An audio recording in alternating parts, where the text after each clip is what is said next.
এক দার্শনিক নৌকায় চড়ে নদী পার হচ্ছে। এমন সময় সে নৌকার মাঝিকে বলল, ভাই তুমি কি ভূগোল চেনো? তখন মাঝি বলল, জনাব, এই ভূগোল হইল ধনী মানুষের খাবার, আমরা হইলাম গরিব মানুষ।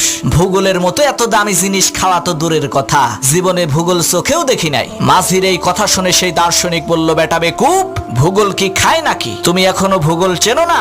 তোমার তো জীবনের 6 আনাই শেষ। কিছুক্ষণ পর সেই দার্শনিক আবার সেই মাঝিকে জিজ্ঞেস করলো, তুমি কি ইতিহাস জানো? তখন মাঝি বলল, স্যার, ইতিহাস না খাইলেও পাতিহাস জীবনে বহুবার খাইছি। তখন দার্শনিক বলল, বেটা বেকুব, এখনো পর্যন্ত তুমি ইতিহাস জানো না? তাহলে তো তোমার জীবনের 12 আনাই শেষ। এমন সময় সেই নদীর মধ্যে তুফান শুরু হয়ে গেল। মাঝি তখন দার্শনিককে বলল, স্যার, আপনি কি সাঁতার জানেন?